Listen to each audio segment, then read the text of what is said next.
네, 안녕하십니까. 김인영 장로입니다. 네, 매주 금요일 오후 2시 이 시간을 사랑하셔서 꼭 찾아와 주시는 여러분 정말 감사합니다. 최근 우리나라 인권에 관한 모든 기본 방향과 틀을 담은 제4차 NAP 즉 국가인권정책 기본계획이 큰 문제로 대두되고 있습니다. 이 차별금지법과 동성애를 옹호하는 내용이 이전보다 더 강력하게 담겨 있기 때문이죠. 지난해 11월 예정됐던 공청회가 취소된 뒤 근 1년여 만에 9개월여 만에 지난 29일 드디어 공청회가 열렸습니다. 진행 자체가 상당히 편파적이었죠. 이 발표 내용 중에서 차별금지법과 직접 관련된 분야는 이 좌장과 발제자, 토론자 모두가 차별금지법을 강력히 지지하는 사람들로만 구성되어 있었습니다. 이 폭우가 내리는 가운데도 다수 시민 사회 단체들 성도들이 오셔서 이 차금법 옹호하는 국가인권정책 기본계획 반대하면서 공청회의 편파적 진행을 규탄하는 집회를 3차례나 열었습니다. 이 제4차 NAP 초안에는 문재인 정권 당시 수립된 제3차 NAP보다 더 강력하게 차별금지법 제정하는 노력, 또 성적 지향, 성정체성 차별금지, 기호 행사 보호, 군대 내 성소수자 인권 보장 등의 내용이 다 들어가 있습니다. 이는 윤 대통령과 한동훈 장관의 명백한 반대에도 불구하고 추진되는 것이어서 더 문제죠. 윤 대통령은 후보자일 때 또 당선된 이후에도 차별금지법을 반대하는 의사를 분명히 밝혀왔습니다. 또 한동훈 법무장관도 지난 2022년 7월 28일 법사위가 열렸을 당시 성소수자가 차별받고 있다는 현실이 있다는 것과 어느 정도의 법적 보호를 인정할 수 있느냐는 다른 이야기다, 이렇게 언급을 했습니다. 결국 다수의 국민이 차별금지법 제정을 반대하고 있고 또 대통령과 법무부 장관이 반대하고 있음에도 불구하고 법무부 내에 차별금지법 제정을 교묘하게 추진하려는 세력이 남아있는 것 아니냐, 이렇게 분석이 됩니다. 이는 정권이 바뀌었어도 대통령과 장관만 바뀌었을 뿐 정책 현장에서는 여전히 이전 정권에서 해온 관성대로 정책을 추진하는 그러한 세력들이 있다는 것이어서 새 정권의 국정 운영에 큰 장애로 나타나고 있음을 의미하는 것이어서 심각한 문제죠. 결국 어제 800여 시민단체를 대표해서 동반연과 진평연 명의로 성명을 냈습니다. 첫째, 다수의 국민과 대통령, 법무부 장관의 뜻과는 달리 차별금지법을 제정을 추진하려는 법무부 내 잔존 세력을 강력히 징계하라. 둘째, 현행 헌법에 어긋나는 차별금지법 제정을 요구하면서 편향된 사상을 주장하는 단체가 주도하는 국가인권위원회 구성을 즉각 개편하라. 셋째, 네오막시즘 등의 편향된 사상에 기초해서 북한 인권에는 침묵하면서 가정을 해체하고 사회체제를 바꾸려는 반국가 세력을 즉각 처벌하라, 이런 내용으로 요약이 됩니다. 네, 국가인권위원회가 속히 정신 차리고 대통령과 장관의 뜻대로 정책을 추진하고 실행해 나가기를 강력히 촉구하면서 기도하는 마음으로 차바 오늘도 시작을 합니다. 지난주엔 유신 진화론 어떻게 볼 것인가 신학적 성경적 비판 2편 김병훈 합동신학대학원 대학교 교수님 나오셔서 강의해 주셨습니다. 이 창세기 1장의 요매 개념에 대해서 상세히 말씀해 주셨죠. 결론은 창세기 하루가 지금의 하루 개념과 같다고 보는 게 좋다, 이렇게 요약이 됐습니다. 또 유신 진화론자들의 배경에 방법론적 자연주의가 있다는 설명 주셨죠. 우주와 생명체를 하나님께서 직접 창조하신 게 아니라 하나님께서 만드신 물질을 바탕으로 긴 시간을 걸쳐 진화의 방식으로 생명체가 나타냈다, 이런 주장입니다. 일부만 하나님의 창조를 인정하는 거죠. 그런데 이런 주장이 결국 자연이 하나님이라는 그런 허황된 주장 아닙니까? 이 자연은 스스로 무언가를 선택할 능력이 없고 짓고 창조의 결과만을 말하는 것인데 이 설명 자체가 굉장히 황당한 이론이다. 이렇게 정리를 해 주셨습니다. 다시 한번 들어가서 복습해 주시고 구독도 눌러주시고 또 주변에 널리 알려주시면 참 고맙겠습니다. 오늘은 136번째 시즌2 자바 시간입니다. 생명을 살리는 주님의 세대, 이런 제목으로 강의합니다. 성산생명윤리연구소 총무이자 이화여대 서울병원에서 근무하시는 장지영 교수님께서 오셨습니다. 이 장 교수님은 미국에서 프로라이프 운동 활발하죠. 또 dobs 판결과 같이 생명을 존중하는 문화를 널리 알리고 계신 아주 귀한 활동을 하시는 분입니다.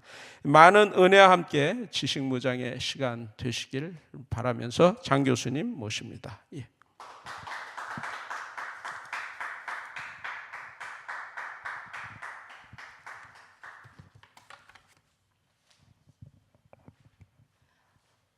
네, 먼저 기도하고 시작하겠습니다. 주님, 지금의 세상은 자신의 유익과 행복을 위해 한 생명을 죽이는 것을 인권이라 그리고 진보라 칭송하고 있습니다. 주님, 이 악한 세상 가운데 저희를 이곳으로 분별하여 세워주셨으니 주님께서 명하신 바를 저희가 배우고 깨닫게 하시어서 한 생명을 천하보다 귀하게 여기시는 하나님의 긍휼하신 마음을 저희도 품게 하소서.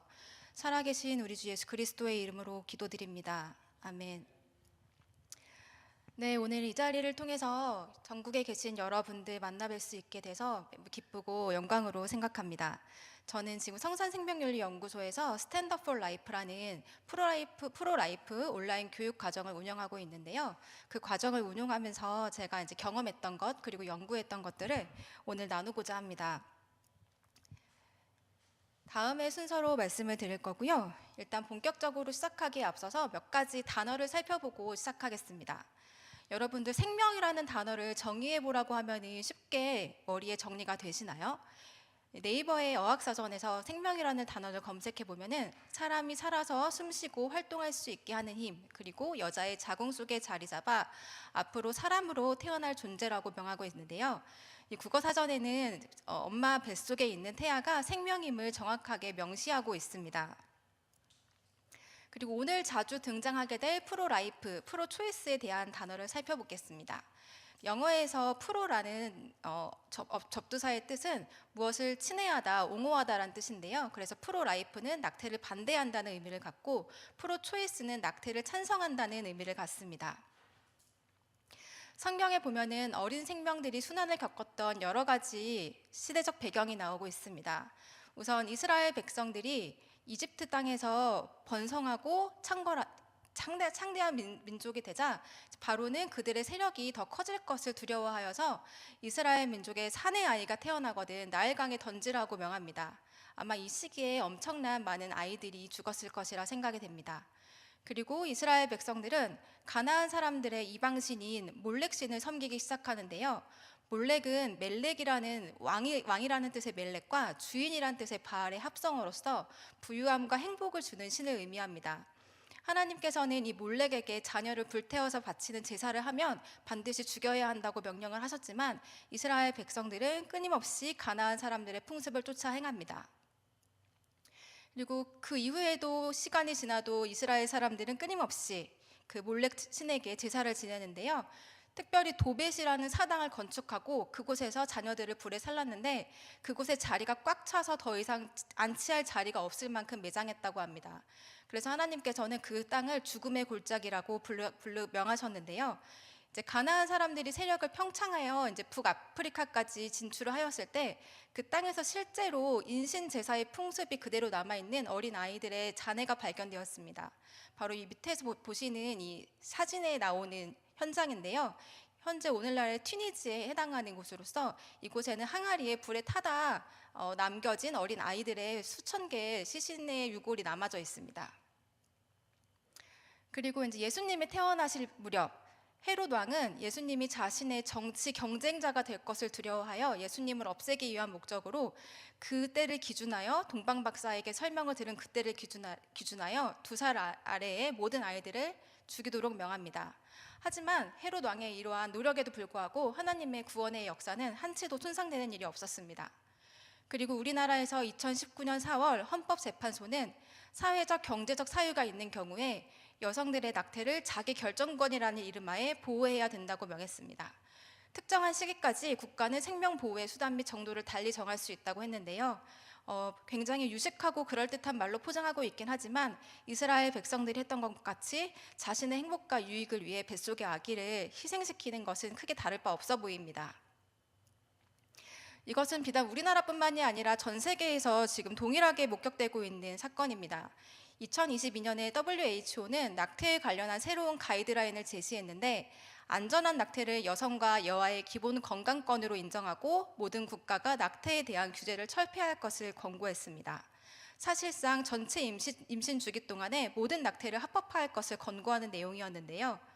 우리나라의 국가인권윤리위원회 홈페이지에 들어가 보면 이 WHO의 가이드라인을 굉장히 자세하게 소개하면서 여아와 여성을 보호하기 위해서는 낙태에 대한 모든 규제를 철폐하고 언제든지 원하면 낙태를 허용해 주어야 한다고 자세하게 소개를 하고 있습니다. 2020년도 WHO 통계를 보면 낙태로 사망한 아이들의 건수는 4,260만 명입니다. 우리나라 국민 수가 5,100만 명이 넘는다는 것을 고려해 보면은 한 나라의 인구에 해당하는 아기들이 한 해 동안에 희생을 당하고 있다는 것을 볼 수가 있고, 우리가 가장 무서워하는 병인 암으로 인한 사망보다 그 사망률이 숫자적으로 비교하면 5배 이상에 해당합니다. 그럼 지금부터는 미국에서 있었던 몇 가지 사건들을 말씀드려 보겠습니다. 미국은 우리나라와 달리 이제 가족계획협회라는 곳에서 대부분의 낙태와 관련된 일을 진행을 하는데요. 우리나라에서는 개별 산부인과 의원에서 은밀하게 낙태화가 진행되는 것과 달리 미국에서는 국가의 일정 금액의 지원금을 갖고 가족계획협회에서 여성의 건강을 보호한다는 목적으로 낙태가 진행이 되고 있습니다. 매일 2,300명 정도의 아기들이 미국에서 낙태로 희생을 당하고 있다고 합니다. 이 가족계획협회를 처음 설립한 이 마가렛 생어라는 분은 이제 간호사이자 우생학 신봉학자입니다. 그분은 노예나 라틴계, 히브리인 이민자들은 인간 잡초라고 칭하며 이런 열등한 종족을 사회에서 제거하는 것이 국가를 발전시키는 일이라고 믿었습니다. 이분은 또한 모던 페미니즘의 선구자로서 이제 대목격의 역할을 맡고 계신 분인데요. 이제 이분은 이제 열등한 부모에서 태어난 아이들은 결국 국가의 짐이 될 것이기 때문에 이제 이로 인한 국가의 손실을 줄이기 위해서 이런 아이들은 애초에 태어나게 해서는 안 된다라는 목적으로 1937년에 미국 정부 최초의 산하 제한 프로그램인 니그로 프로젝트를 진행합니다. 이 프로젝트를 통해서 수많은 흑인 아이들이 낙태를 당하거나 유산을 당했고, 이때 흑인 목사님들이 의도적으로 협력을 하여 이 프로젝트가 진행되었다고 합니다. 그로부터 50년 많은 세월이 흐르고 작년 6월 달에 미국 대법원은 로데 웨이드를 공식 폐기합니다. 로데 웨이드 판결은 낙태권을 미국의 헌법으로 보장하는 권리라고 판결했던 과거의 사건이었는데요.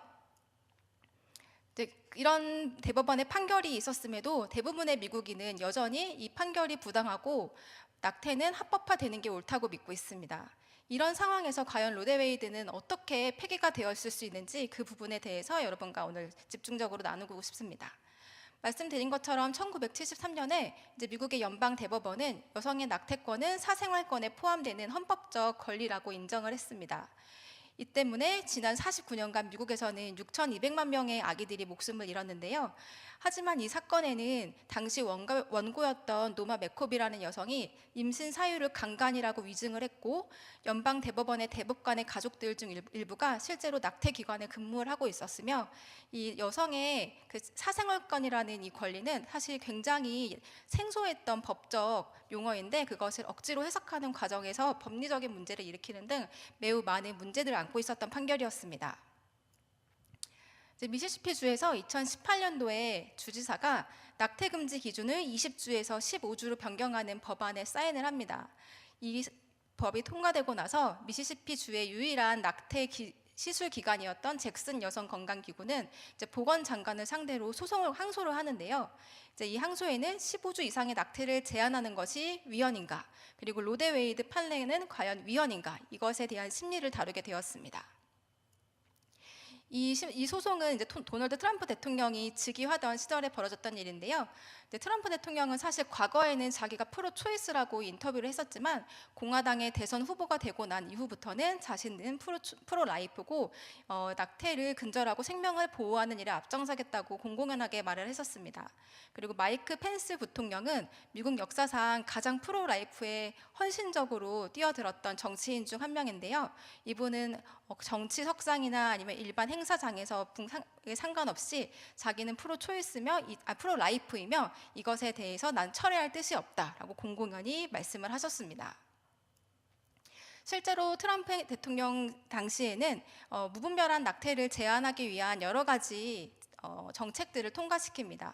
예를 들어서 이제 해외에서 낙태를 조장하는 시민 단체에 세금을 후원하는 멕시코 시티 정책, 그런 세금 지원을 금지하는 멕시코 시티 정책을 통과시켰고, 중국의 강제 낙태 정책과 연관되어 있는 유엔 인구 기금 지원을 중단시켰으며, 의료진들이 낙태 및 의사 조력 자살을 거부할 수 있는 거부권을 허용하였고, 그리고 무엇보다 그 독실한 천주교도로 알려져 있는 에이미 코니 베럿 대법관을 임명하였습니다. 여기 계신 9분이 이번에 그 역사적인 판결을 이끌었던 9명의 미국 대법관이신데요. 그 중에서 이 5분이 이제 보수 대법관으로서 이번 판결에 중요한 영향을 미쳤습니다.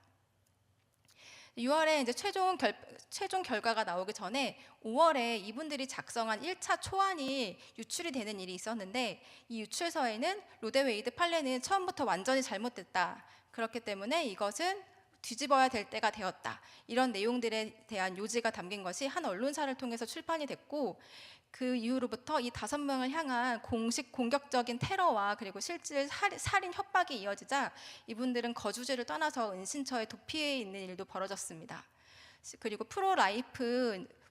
프로라이프적 가치로 운영하고 있는 여러 단체에 대한 실질적인 공격과 테러가 일삼아졌고, 실제로 미국에서는 이제 프로라이프 운동을 하시는 분들이 이렇게 프로 초이스로부터 공격을 받아서 실제로 상해를 입는 경우가 꽤 흔하게 일어나고 있습니다.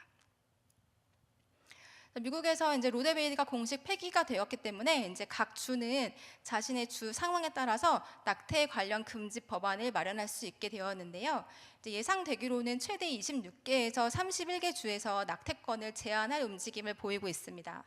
미국은 주마다 법이 다르기 때문에 이제 낙태를 제한하는 데 있어서 가장 크게 차이가 나는 것은 어느 시기부터 낙태를 제한할 것인가 하는 그 시기에 따른 차이가 있는데요. 자세하게 살펴보면 안타깝게도 대부분의 주에서 낙태를 제한하고자 하지만 12주 이상일 경우에만 제한을 허용하고 있어서 실질적으로 모든 낙태는 12주 미만에서 진행된다는 것을 고려해 봤을 때 이 법안들이 통과됐다고 해서 과연 얼마나 많은 생명이 이 법만으로 지켜질 수 있는지에 대해서는 조금 더 주의 깊게 살펴봐야 될 것 같습니다. 바이든 대통령은 이 대법원의 판결에 대해서 이것은 대법원의 비극적 과오이다. 우리 행정부는 여성의 권리와 건강을 보호하기 위해서 앞으로 최선을 다할 것이다 라고 밝혔는데요. 이제 카말라 해리스 부통령은 임신 후기 낙태까지를 지지하는 굉장히 극단적인 낙태 옹호론자이고요. 그리고 이제 미국에서는 낙태 과정 중에 의도치 않게 살아서 태어난 아기들을 적정한 의료 서비스를 제공함으로써 이 아이들에게 생명권을 부여해야 된다는 낙태 생존화 보호법을 두고 민주당과 공화당의 치열한 공방이 지속되고 있는데, 이제 공화당에서는 낙태 생존화 보호법을 이제 연방법으로 통과시키기 위해 노력하고 있는 반면, 민주당에서는 그것이 연방법이 통과되지 않게 하기 위해서 굉장히 사력을 다하고 있습니다. 실제로 그래서 뉴욕과 같이 굉장히 진보적이고 민주당이 우세인 곳에서는 이제 아기가 낙태 시술 중에 살아서 태어난 경우 그냥 방치해둬서 살아있는 아기가 스스로 죽을 때까지 기다리고 있는 게 현재 미국에서 일어나고 있는 일입니다. 이 대법원의 판결 이후로 여러분이 잘 아시는 아마존, 마이크로소프트, 우버, 애플, 리바이스 같은 미국의 대기업들은 자기의 직원이 해당 주에서 낙태를 받지 못해서 다른 주로 원정을 할 경우에는 이동 경비를 지원하겠다고 약속을 하고 있는데요. 스타벅스 같은 경우는 직원뿐만이 아니라 부양 가족에게까지도 이것을 복지의 이름으로 제공하겠다고 약속을 했습니다.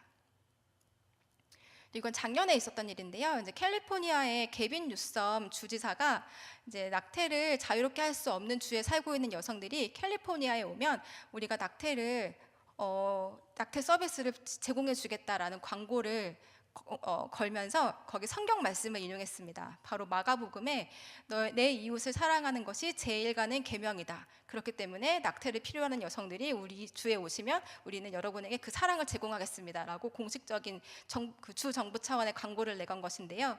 이 광고를 보고 이제 같은 캘리포니아의 그 그레이스 커뮤니티 처치를 운영하고 계시는 존 메가더 목사님이 공개 서한을 보내서 이 성경 말씀을 인용한 것은 살인 캠페인의 사악함과 함께 신성 모독의 죄를 저지른 것이라며 주민들을 상대로 공개적으로 회개할 것을 촉구하였지만 그 이후로는 더 회신은 없었습니다.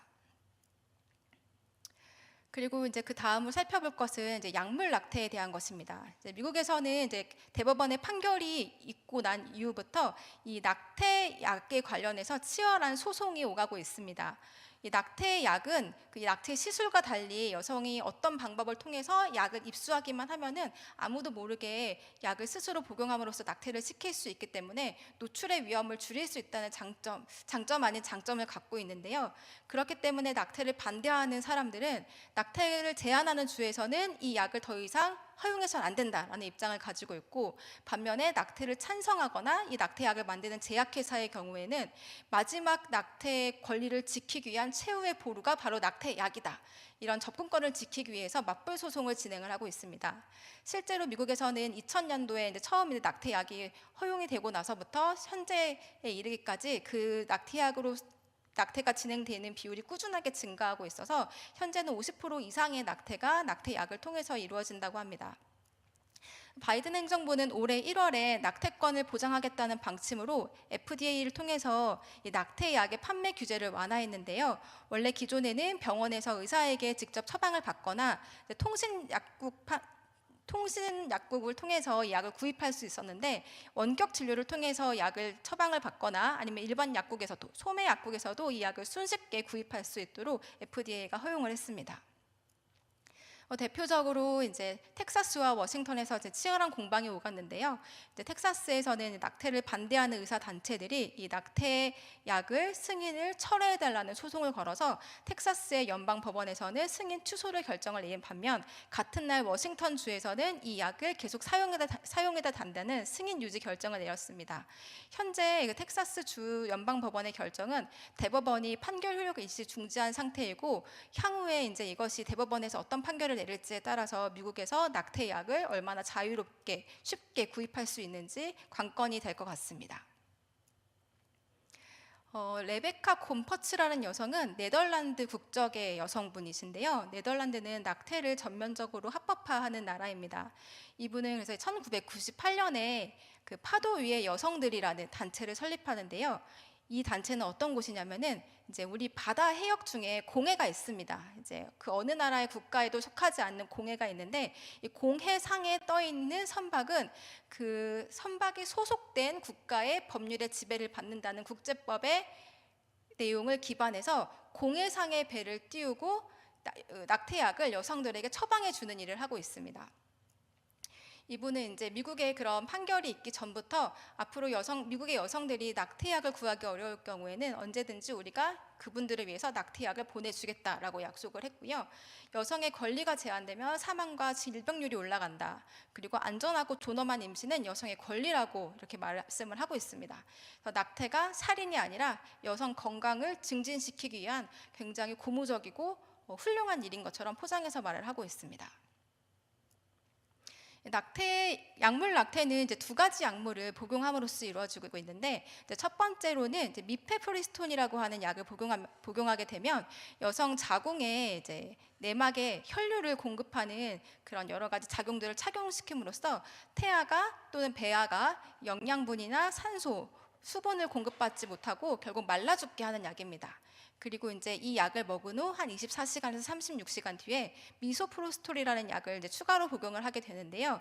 이 약은 자궁 내막과 함께 죽은 태아를 이제 자궁 밖으로 배출시키는 약입니다. 이 과정 중에 굉장히 심한 출혈이 일반적으로 관찰이 되고, 이제 대부분의 미국 여성들은 이 약을 병원에서 처방받는 게 아니라 그 처방받은 약을 집에 와서 복용을 하기 때문에 집에서 이제 이런 일들을 겪게 됩니다.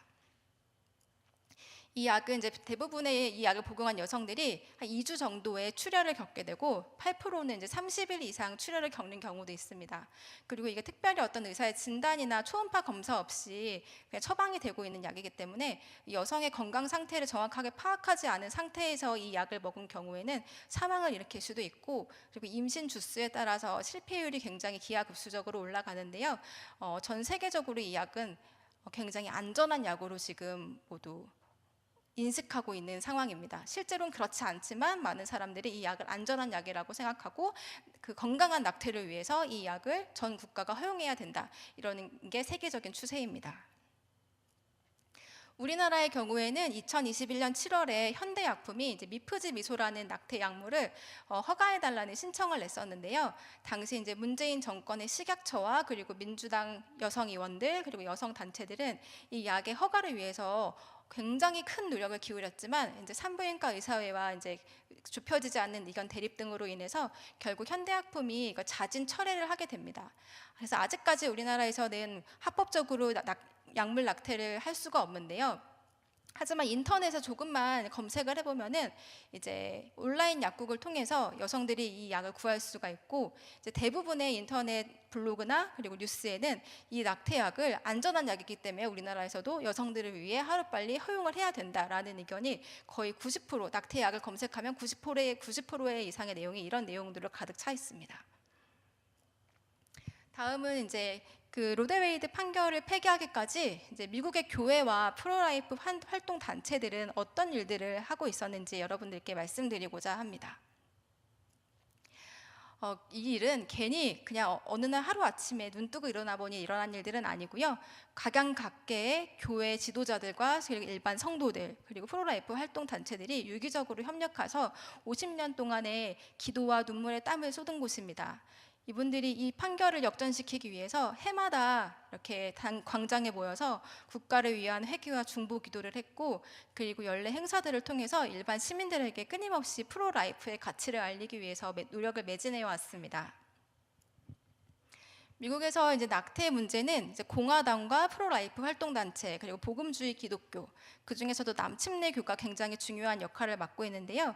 오늘은 이제 그 남침례교의 중요한 역할들과 그리고 중요한 그 인사들의 역할들 그리고 프로라이프 활동 단체들의 활동 면면을 여러분에게 말씀드리도록 하겠습니다. 이제 교단별로 안타깝지만 낙태권에 대한 입장은 굉장히 스펙트럼이 광범위하게 이루어져 있습니다.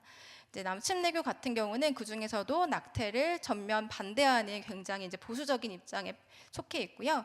이제 그 외에 뭐 장로교나 침례교나 루터교회는 낙태권을 일부 지지하거나 완전 지지하는 입장을 보이고 있습니다.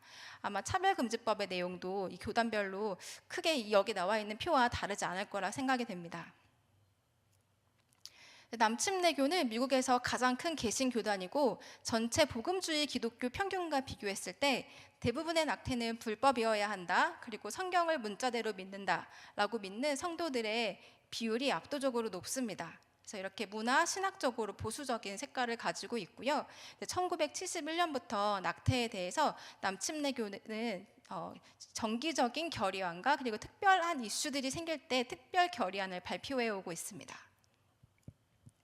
이제 1970년대 초반까지만 해도 미국 교회들은 낙태 문제에 대해서 크게 관심이 없었습니다. 그래서 미국 카톨릭 주교회가 낙태 반대의 유일한 종교적 협의체였는데요.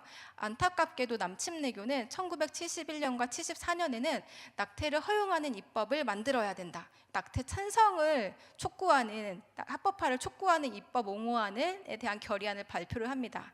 이렇게 보수적인 그런 교단이 어떻게 이런 입장을 밝힐 수 있었는지 그 시대적 배경을 살펴보면, 당시에 이제 교단 내에 자유주의 신학이 우세하면서 성경의 무호성을 부인하고 성경을 상징적으로 해석하고자 하는 사람들의 그 비율이 크게 증가했습니다. 그래서 1970년도에 침례교 주일학교 이사의 설문조사에 따르면 70%의 목사님들이 산모의 정신적, 신체적 건강 보호를 위해서 낙태를 지지한다고 밝혔고, 그리고 이제 침례신문 사설에는 로데웨이드 판결을 통해 종교의 자유, 인간의 평등, 정의가 진보되었다는 글이 실리기도 했습니다. 그리고 남침례교 신학교 폴 사이먼 교수는 하나님은 낙태에 찬성한다는 입장을 밝히기도 했습니다. 그럼 어떻게 다시 이 남침내교는 낙태권을 반대하는 입장을 밝힐 수 있었을까요? 1976년 로데 웨이드 판결이 통과되고 3년이 지나면서 처음으로 남침내교는 낙태는 인간 존엄성에 대한 성서, 도덕, 영적 문제임을 인정하고 낙태권을 반대하는 결의안을 처음으로 발표를 합니다. 이렇게 할 수 있었던 배경에는 당시 에드리언 로저스 목사님을 이제 총회장으로 선출하면서 지도자의 신학적 입장이 극명하게 변했고요. 그리고 낙태에 대한 신학적인 연구가 축적이 되면서 태아를 온전한 사람으로 보는 성경의 관점을 명시하게 됩니다. 예를 들면 신약에서 8번이 사용되었던 아기라는 단어는 6번은 이미 태어난 아기를 지칭하는 말이었고 2번은 자궁 속의 세례 요한을 지칭하는 말이었다. 그리고 예레미야 1장과 시편 139장은 낙태 반대를 확증하는 성경 구절로 주지했고, 이런 연구들이 축적이 되면서 낙태에 찬성했던 목사님들이 회심하는 일이 일어났습니다. 그리고 뿐만이 아니라 의학이 발달하면서 임신 초기에도 태아의 심장 박동과 뇌활동이 존재하고 수정 순간 수장란에 고유한 DNA가 존재한다는 과학적 사실, 그리고 로데 웨이드 이후 급격하게 낙태율이 증가하는 것을 보면서 이 남침내교회 신학자들과 목사님들은 이 낙태 문제에 대해서 우리가 얼마나 깨어서 반응해야 되는지 이제 크게 느끼는 계기가 되었습니다. 남침내교는 이제 부분 분만 낙태 금지를 달성하는데도 꽤 중요한 역할을 했는데요. 이제 이 부분 분만 낙태는 이제 클린턴 대통령이 이제 공식적으로 통과시킨 낙태 방법으로서 주로 이제 임신 후기 아이들이 어느 정도 커서 기존의 방법으로는 낙태가 어려울 경우에 시행되는 방법입니다. 이제 아기들을 엄마 뱃속에서 일부만 이제 꺼낸 다음에 이제 약물을 주입한다던가 이제 여러 가지 외부 시술을 통해서 아기를 죽이는 건데요. 이 과정 자체도 굉장히 잔인할 뿐만이 아니라 비교적 이렇게 낙태가 된 아기들은 다른 방법으로 엄마 뱃속에서 아기를 낙태하는 것과 달리 아기의 장기들이 온전히 보존된 상태로서 아기들을 엄마 배 밖으로 꺼낼 수 있기 때문에 이런 아기들의 장기나 조직이 여러 연구소나 뭐 화장품 회사 같은 곳에 밀매되고 있는 굉장히 그런 의심을 낳는 낙태 시술법 중에 하나였습니다. 클린턴 대통령이 이 부분 분만 낙태를 허용을 하자 이제 남침내교는 이것을 반대하는 결의안을 끊임없이 발표를 했고, 이제 차기 대선 때 모든 공화당 후보에게 대통령이 되면 이것을 철폐해 줄 것을 요구하는 결의안을 발표합니다. 그리고 이제 부시 대통령이 당선되고 나서 이것을 다시 한번 이것을 금지시켜 줄 것을 다시 한번 확인하는 요구를 하고, 실제로 부시 대통령은 2003년에 이 부분 분만 낙태 금지법을 통과시킵니다. 그리고 이제 2007년에 최종 대법원의 판결에서도 이 낙태 금지법은 합헌이라는 판정을 받게 됩니다. 그래서 이렇게 그 끔찍한 낙태를 막는 것에도 남침내교가 큰 기여를 했고요.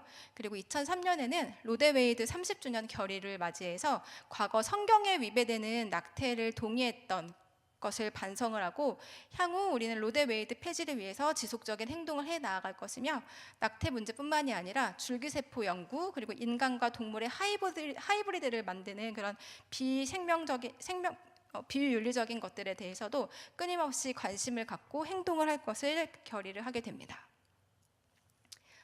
이제 미국의 복음주의자들이 낙태 반대 운동에 적극적으로 참여할 수 있는 동기를 부여해 준 인물이 프란시스 셰퍼 목사님이십니다. 이분은 이제 낙태 자유화는 악의적 세속 국가의 결과물이라고 평가를 했는데요. 유물론적 그리고 인본주의적 세계관이 인간 생명의 존엄성을 위협하고 결국 이는 국가의 부도덕을 낳았다. 그리고 이분은 이 낙태를 허용하면 결국 영아 살해 및 안락사와 연결되는 문제를 낳을 것이다라고 예견을 하셨는데, 지금 오늘날 우리 주변에서 일어나고 있는 사건들을 살펴보면은 이분이 얼마나 선각자로서 이 앞일을 예견하고 있었는지 우리가 알 수가 있습니다.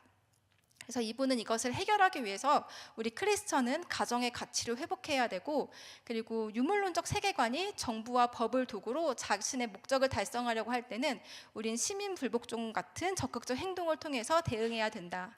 그리고 크리스천들은 기독교 바탕의 법을 회복할 수 있도록 우리 자신의 고유의 투쟁을 지속해야 된다고 설파하였습니다. 그리고 이제 제리 포렐 목사님, 침례교 목사님이신데요. 이분은 종교의 자유를 정치적 권리로 확대하기 위해서 교회 안에서의 활동뿐만이 아니라 이 활동을 정치적 보수주의와 협력하는 계기를 마련하신 인물입니다. 이분은 모랄 메이저리티, 뭐 한국말로 번역하면 도덕적 다수 정도 될 텐데요. 이 단체를 설립해서 이제 가정에 대한 가치를 지키기 위해서 선거, 정치에 참여하는 종교적 연합을 구축합니다. 이분은 또한 낙태에 대한 전략적 변화를 꾀하셨는데요. 과거에 이제 낙태에 대해서 개인의 도덕성 측면만을 강조했던 것에서 벗어나 낙태를 방치하는 것은 국가가 생명권 보호 의무를 저버리는 것이다. 그리고 이것은 국가가 가정을 직접적으로 공격하는 행위이다. 라고는 반론적 틀을 마련함으로써 젊은 세대들이 조금 더 적극적으로 이 반낙태 운동, 프로라이프 운동에 들어올 수 있도록 기틀을 마련하셨습니다. 그래서 이분은 실질적으로 지미 카터 후보가 이제 기독교 학교의 면세를 철폐하고 그리고 이스라엘, 이집트 간 캠프 데이빗 협정을 중재했던 것을 비성경적으로 봄으로써 이제 지미 카터에 대한 지지를 철회하고 레이건 대통령이 당선될 수 있도록 결정적인 역할을 하기도 했습니다. 미국에서는 이제 현재 70개 이상의 프로라이프 활동 단체들이 활동하고 있는 건데요. 이는 이제 구글에서 검색하는 것만 저희가 세어본 건데 아마 실질적으로 여기 검색되지 않는 단체까지 합하면 아마 100여 개 이상이 되지 않을까 짐작이 됩니다. 이제 2019년에 이제 미국의 프로라이프 임신센터의 활약을 살펴보면 약 200만 명에게 교육과 서비스, 진료를 제공했고 이제 6만 9천 명의 직원이 있는데 그 중에 3,800명은 면허를 소지한 의료인이어서 이 미국 프로라이프 임신센터가 얼마나 체계적으로 운영되고 있는지 알 수 있습니다. 실질적으로 미국에서는 이 낙태 클리닉보다 임신 클리닉의 수가 3배 정도 많다고 하는데요. 이런 것에 위기를 느낀 일부 민주당 텃밭인 주에서는 예를 들면 일리노이주 같은 경우는 이런 반낙태 활동을 하는 임신센터의 상담가들을 처벌하도록 한 그 법을 통과시켰는데 바로 며칠 전에 이제 대법원에서 이게 위헌이라는 판결이 나왔었습니다. 끊임없이 미국에서는 이 프로라이프와 프로초이스가 단순히 교회 안에서 그리고 이제 사회적으로 갈등을 일으키는 것이 아니라 법적 소송도 오가는 치열한 문화 전쟁터입니다. 첫 번째로 소개시켜드릴 이제 프로라이프 활동 단체는 Students for Life라는 학생들의 주도하는 단체인데요. 이제 앞에 사진을 보시면 한 여학생이 이제 블랙 프리본 라이브스 매러라는 이제 피켓을 들고 있습니다. 이 프리본을 뺀 블랙 라이브스 매러는 워낙 미국에서 이제 인종 차별에 항의하는 시위에 꽤나 자주 쓰이는 그런 슬로건 중에 하나인데요. 사실 이제 다민중 국가인 미국에서 가장 많은 낙태를 하고 있는 인종이 흑인이라는 것에 기반을 해서 이제 흑인의 생명은 중요하지만 태어나지 않은 흑인 태아의 생명도 중요하다, 이런 의미로서 이런 피켓을 들고 학생들이 시위를 하는 거고, 이제 그 밑에 사진은 학생들이 이런 시위를 하던 도중에 이제 경찰들한테 이제 연행되어가는 모습입니다. 이 단체는 1988년도에 이제 설립이 되었고요. 이제 현재까지 10만 명 이상의 학생들이 이곳을 통해서 훈련을 받았습니다. 이제 45명 이상의 이제 풀타임 직원들이 이제 학생들을 지역에 따라서 직접적으로 지도를 하고 있고, 이제 뿐만이 아니라 의과대학생 협회와 법대생 협회를 두어서 이 학생들이 향후 사회에서 전문인으로서 이제 일하게 되기 전에 프로라이프 정신과 기독교 사랑을 바탕으로 이 친구들이 전문가로 성장할 수 있도록 돕고 있습니다. 그리고 이제 기존의 많은 기독교 프로라이프 단체들이 이제 미혼 상태에서 임신을 한 학생들에게 어떤 경제적 물질적 지원을 하지 않았었는데, 이 단체에서는 이제 처음으로 기독교 단체임에도 불구하고 이 미혼 상태에 있는 학생들에게 지원을 시작하였습니다.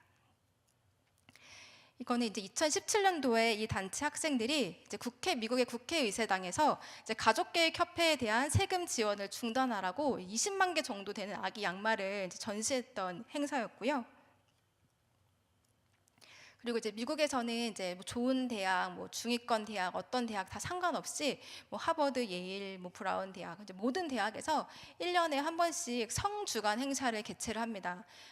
여기 영어로 써 있는 단어를 자세히 살펴보시면 굉장히 입에 올리기도 어려울 외설스럽고 문란한 단어들이 많은데, 이런 것들을 학술적 세미나 그리고 이제 축제라든 이름으로 표명을 해서 거의 모든 대학에서 이 행사를 치르고 있습니다. 그래서 이 기간 때 이 스튜던트 for 라이프의 학생들은 맞불 행사를 하는데요. 바로 건전한 성윤리를 확립하고 그리고 이제 프로 라이프 의식을 고취시킬 수 있는 다양한 이벤트를 마련함으로써 정기적으로 저들의 행사에 대항하고 있습니다. 그리고 이제 라이브 액션 헤리티지 재단, 얼라이언스 디펜딩 프리덤 같은 미국의 보수 단체들과 연합해서 1년에 한 번씩 전국 프로라이프 회담을 개최하는데요. 이 회담에서는 전국의 모든 보수주의자들 그리고 프로라이프 지원자들이 한 자리에 모여서 지난 한 해 동안의 성과들을 평가하고 그리고 향후 그 다음에 우리가 진행해야 될 프로젝트에 대해서 논의하는 굉장히 심도 깊고 의미 있는 행사입니다. 이 행사에 인기 강사로 초대되는 분이 몇 분 계신데요. 그 중에 한 분이 바로 마이크 펜스 부통령입니다. 이분의 딸인 샬럿 펜스도 이제 프로라이프 활동가, 전임 활동가로서 활동을 하고 있는데 이 부녀지간이 이 프로라이프 운동에서 굉장히 큰 축을 담당하고 있습니다. 다음 소개시켜드릴 단체는 SBA 리스트라는 곳입니다. 저 SBA는 수잔 B 앤선이라는 19세기 여성 인권 운동가이자 여성 참정권론자였던 여성을 기리기 위해서 이 단체의 이름을 SBA 리스트라고 만들었는데요. 우리가 생각했던 것과 달리 초기의 페미니즘, 초기 여성 인권 운동가들은 낙태에 반대했다고 합니다. 그래서 이 단체의 설립자인 레이첼 맥리언은 이제 그런 여성분들의 정신을 기리고자 이 단체를 만들었고요. 이 단체를 설립할 당시에 이제 IBM의 상속녀였던 엘렌 말콤이 낙태권을 찬성하는 민주당 여성 후보를 지지하는 에밀리 리스터를 만들었었고, 그리고 이제 낙태권을 옹호하는 공화당원을 지지하는 단체인 위시리스트가 있었는데, 낙태를 반대하는 그 정치인들을 지지하는 단체가 없다는 것을 착안해서 바로 정당과 무관하게 낙태를 반대하는 여성 정치인들을 지지하기 위해서 이 단체를 설립합니다. 현재는 여성뿐만이 아니라 남성도 지원을 하고요. 단순히 그냥 입으로 나는 낙태를 반대합니다 라고 하는 것이 아니라 실질적으로 이분이 어떤 정치적 활동을 하고 있는지, 그리고 이분이 경선에서 승리할 수 있는 가능성이 있는지 여러 요건들을 평가해서 이 단체가 지지하는 정치인들을 매년 발표를 하고 있습니다. 굉장히 다양한 활동을 하고 있는데요. 예를 들면 2011년도에는 공화당 대선 후보에게 낙태를 반대하는 대법관을 임명할 것, 그리고 낙태의 세금 사용을 금지할 것, 20주 이상 낙태 금지 법안을 수호한다는 서약을 요청을 하는데, 이 11명의 후보자들 중에서 8명이 서명을 했었습니다. 그리고 이제 2018년도에는 대통령 자격으로는 최초로 트럼프 대통령이 이 SBA 리스트의 연례 행사에 참여해서 연설을 했고요. 그리고 2018년도에는 낙태권을 옹호한 공화당원 대신 낙태권을 반대하는 민주당원을 지원하기도 했습니다. 이 단체에서는 이제 상원과 하원 의원들을 각각 평가 항목에 따라서 실질적으로 점수를 매기고 성적표를 만드는데요. 예를 들면 상원 의원 같은 경우에는 아까 말씀드린 이 낙태 생존화 보호법을 연방법으로 통과시키기 위해서 어떤 노력을 기울이고 있는지, 그리고 이제 오바마 케어의 형태로 세금을 통해서 낙태를 지원하는 것을 방지하는 하이드 수정안을 강화시키는데 얼마나 노력을 기울이는지, 이런 것들이 평가 대상에 포함이 됩니다. 실질적으로 이렇게 그런 평가를 통해서 각각 정치인들이 받은 성적표를 이제 A부터 F까지 매긴 건데요. 이걸 홈페이지를 통해서 공개를 하고 있습니다. 그래서 선거철이 되면은 이제 어떤 후보가 몇 점을 받았는지, 그래서 우리 단체는 공식적으로 어떤 후보를 지지하는지 이런 것들을 발표를 하고 있고요. 그리고 이제 SBA 리스트의 이제 필드 팀은 한 4,000명 정도 되는 선거 운동원을 보유하고 있습니다. 그래서 이분들이 이제 주요 접전지 유권자들을 방문해서 이제 방문자들과 대화도 하고 설득도 하게 되는데요. 이제 이분들이 보통 한 선거 때 만나는 유권자들이 방문하는 인원이 460만 명 정도 된다고 합니다. 그래서 이분들이 그런 유권자들을 만나서 여러 가지 어떤 일들이 있었는지 또 그걸 정리해서 홈페이지에 올리고 있는데, 예를 들면 이분들을 만나서 지지하는 정당을 바꿨다든지, 아니면 6개월에 태어난 미숙아가 얼마나 그 건강한 모습으로 잘 자라고 있는지, 이런 여러 가지 사례들을 또 홈페이지에 정리해서 올리고 있습니다. 다음 소개시켜드릴 단체는 라이브 액션이라는 단체입니다. 아마 꽤 유명한 단체라서 들어보신 분들도 계실 거라고 생각이 되는데요. 앞에 빨간 옷을 입은 이 라일라 로즈라는 분이 이 단체를 설립하신 분이고 프로라이프계의 여전사라고 할 수 있는 그런 분입니다. 굉장히 엄청난 일들을 하고 계신데요. 이분은 학교를 다니지 않고 홈스쿨링을 받았다고 합니다. 그래서 이제 10대 초반에 아빠의 서재에 꽂혀 있던 낙태 핸드북에서 임신 10주에 낙태된 아기의 사진을 접하고 큰 충격을 받습니다. 그래서 13살 때 이웃 주민들에게 우리 주위에서 낙태가 꽤 많이 행해지고 있는데 우리는 낙태를 반대하는 정치인에게 투표해야 된다. 이런 편지를 이웃들에게 전달하는 게 이분의 프로라이프로서의 첫 활동이었습니다. 그리고 이제 15살이 됐을 때는 12명의 친구들과 함께 라이브 액션을 설립하고 그 이후에 UCLA라는 대학교에 진학을 하게 되는데요. 당시에 학교가 임신한 학생들에게 어떤 지원을 해주는 게 아니라 낙태 시술소를 소개시켜주는 학교의 실태를 폭로하기도 했습니다. 그리고 이분이 설립한 이 라이브 액션이 유명해지게 된 게 바로 가족계획협회 잠입 취재 때문인데요. 이분이 이제 상담을 받는 여성으로 이제 위장을 해서 가족계획협회를 이제 방문하여 상담을 받는 과정 중에서 이제 가족계획협회가 법적인 어떤 절차나 부모의 고지 없이 미성년자들에 대한 불법적인 낙태를 시술하고 있고, 그리고 임산부들에게 거짓된 정보를 제공함으로써 생명을 지키지 않고 손쉽게 낙태를 할 수 있게 돕는다든지, 아니면 실질적으로 흑인을 비롯한 소수인종 낙태에 가족계획협회가 적극적으로 개입하는 것들을 취재를 하고 영상으로 찍어서 폭로하기도 했습니다. 이 라이브 액션이 굉장히 잘하는 강점 중에 하나는 바로 끊임없이 미디어 컨텐츠를 제작한다는 것인데요. 그 중에서도 이 낙태 수술을 영상을 시청하고 낙태에 대해서 의견이 변화가 있는지 시민들을 길거리에서 인터뷰하는 영상이 이 단체의 트레이드 마크 중에 하나입니다. 실질적으로 대부분의 시민들은 낙태 영상을 보기 전까지는 나는 여성들의 인권을 지지하는 사람이기 때문에 이 낙태는 합법적으로 보호되어야 된다, 이런 입장을 밝혔지만 실질적으로 뱃속의 아기가 어떤 모습인지, 그리고 낙태 과정은 어떻게 이루어지는 것을 보고 나는 아기가 이런 모습인지도 몰랐고 낙태가 이렇게 진행되는 건지도 몰랐다, 이런 것을 알게 된 이상 나는 더 이상 낙태에 찬성할 수 없다 라는 내용을 담은 영상들인데요. 실질적으로 미국에서 낙태를 하기 위해서 낙태를 검색했다가 이 영상이 워낙 유명하니까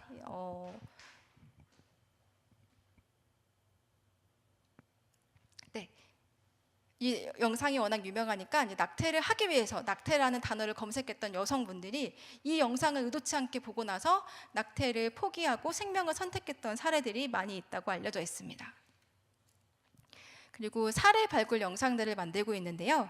낙태 생존자 클레어의 고백은 쌍둥이 낙태 시도 중에 홀로 생존을 해서 입양을 가고 건강한 기독교 가정에서 성장한 이야기를 담고 있고, 그리고 이제 낙태약을 실질적으로 복용했던 여성들이 어떤 과정을 통해서 아기를 잃었는지, 그리고 또 어떤 분은 이 낙태약을 먹고 중간에 마음이 바뀌어서 낙태약의 효과를 없애는 다른 약을 먹고 결국 생명을 선택했던 이러한 사례들을 발굴해서 실질적으로 당사자의 입으로 그 이야기를 진솔하게 전해주고 있는데요.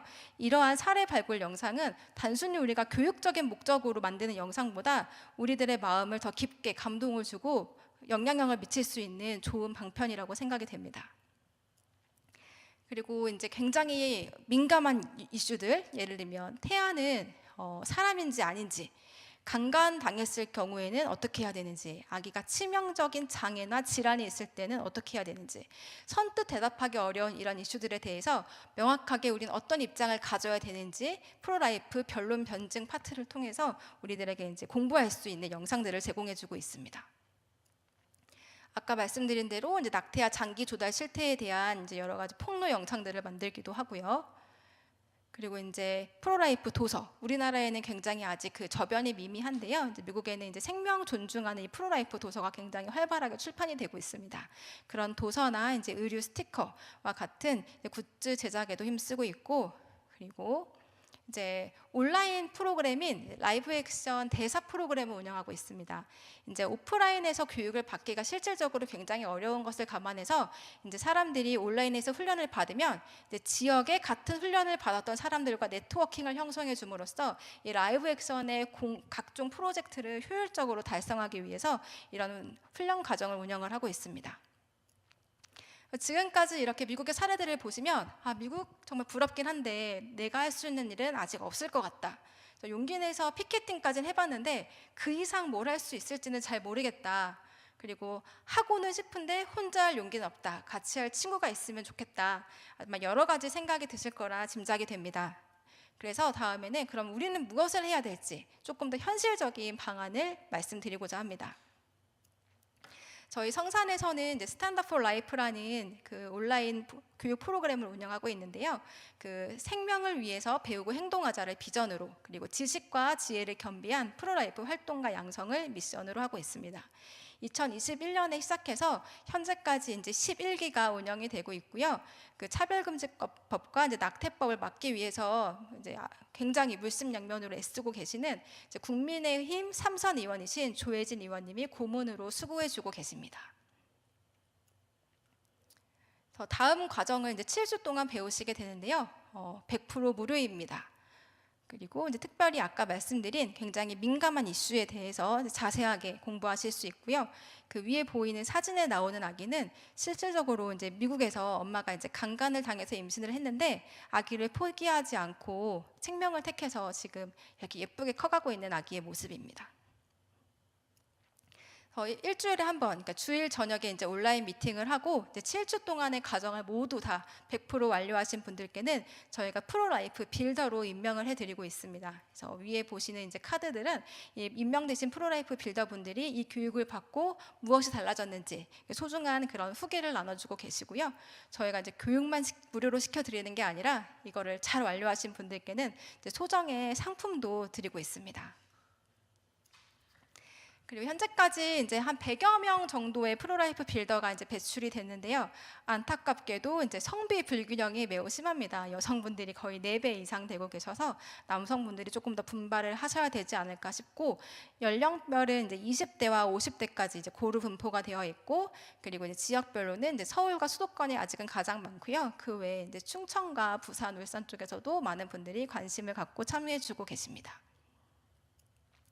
단순히 저희 프로그램이 이제 교육용 프로그램이 아니라는 것을 제가 이제 시간이 갈수록 많이 느끼는 게, 이제 많은 분들이 예상외로 실질적으로 내가 낙태를 했거나 또는 나의 지인과 가족들이 낙태를 하는데 기여를 했던 경우도 있었고, 유산과 불임의 상처가 있으신 분들이 꽤 많다는 걸 알게 됐습니다. 이제 이 분들이 저희와 함께 이제 공부를 하시면서 이제 회개와 회복이 되는 정말 하나님이 만지시는 그 순간들을 여러 느낄 수 있었는데요. 이 강의를 시청하고 계시는 많은 분들께서도 저희 과정에 관심을 가져주시고 함께 참여해 주시면 좋을 것 같습니다. 그동안은 저희가 이제 워낙 온라인 프로그램이고 또 이제 코로나 때문에 이제 공개석상에서 행사를 하기가 굉장히 어려웠는데, 작년 겨울에 처음으로 홈커밍 데이를 했습니다. 전국 각지에서 이제 KTX를 타고 많은 분들이 모여주셔서 저희 이제 홈커밍 데이를 잘 치를 수 있었고요. 이제 앞으로 매년 이제 홈커밍 데이를 진행하려고 계획하고 있습니다.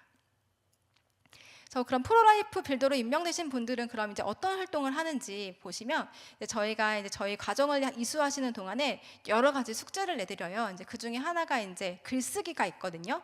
그때 쓰셨던 글들을 이제 여러 언론 기관이나 그리고 이제 월간지 등에 출판할 수 있도록 도와드립니다. 그래서 어떤 분들은 이렇게 실질적으로 책을 출판하신 분들도 있었고요.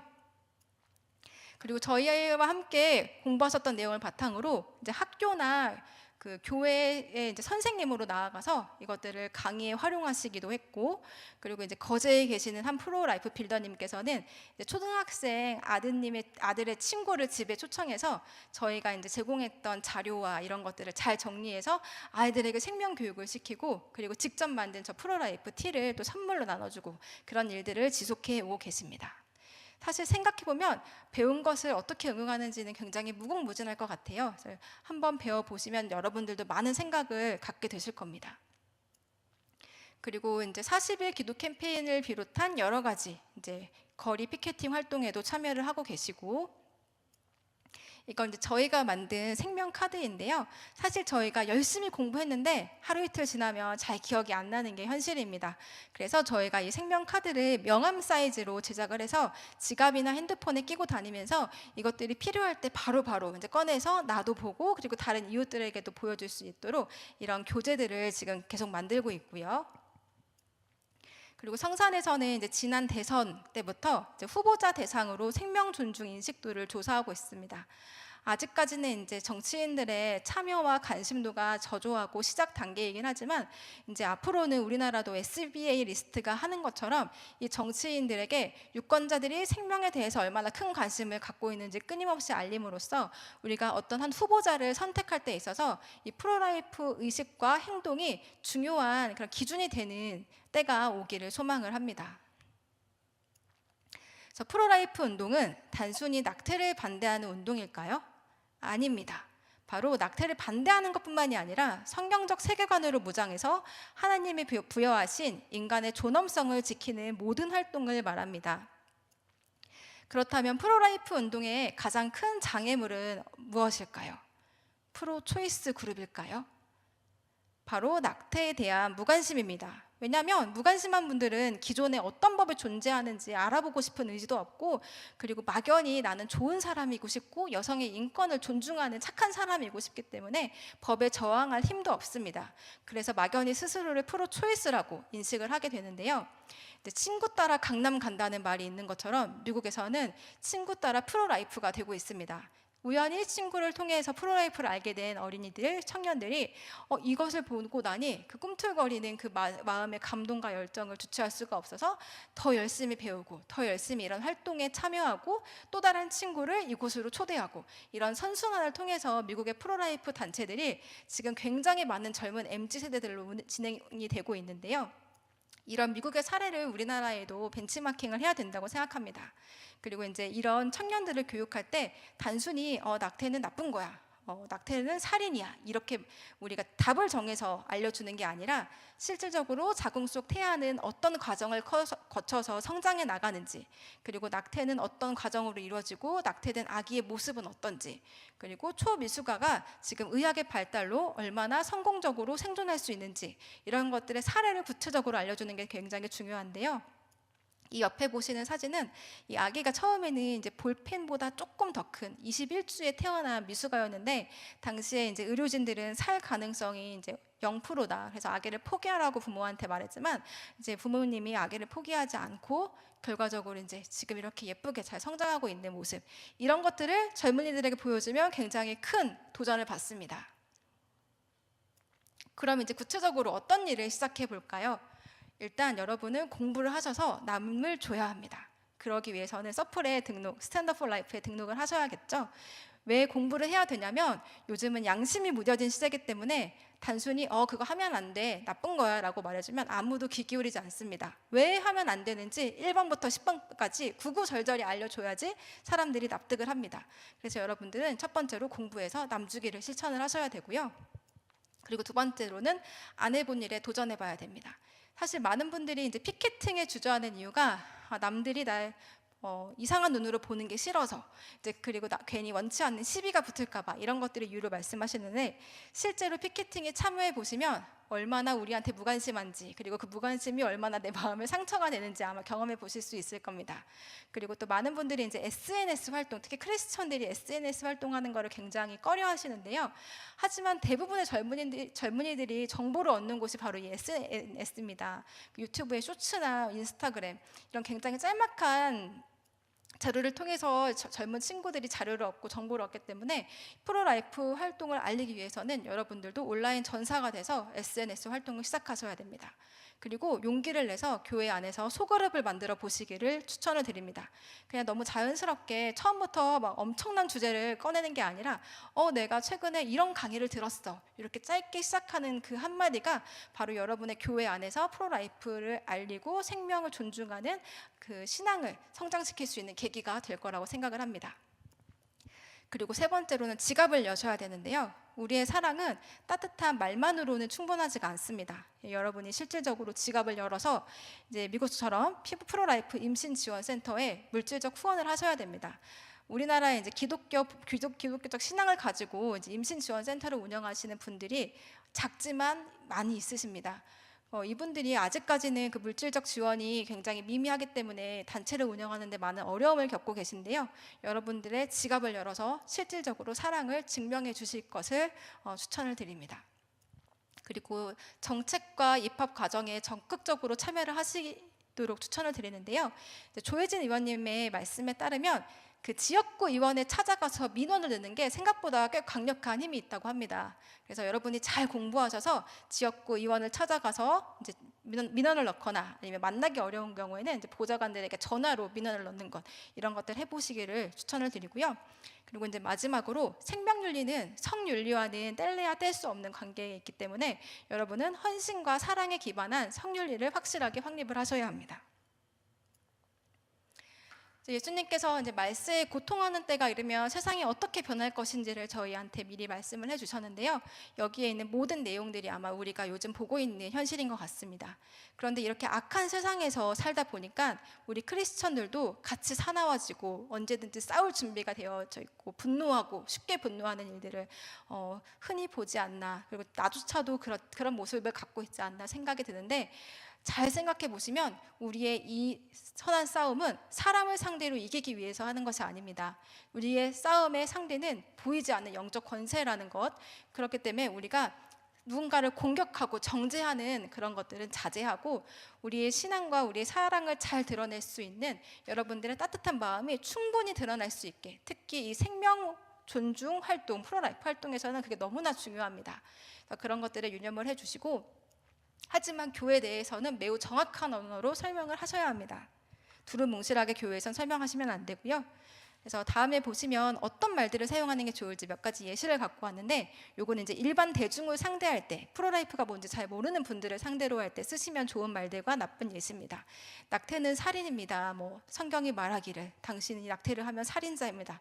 이런 말보다는 감동을 줄 수 있고 우리가 생명을 사랑하는 사람이라는 것을 잘 알려줄 수 있는 그런 언어들을 사용하실 것을 권장드립니다.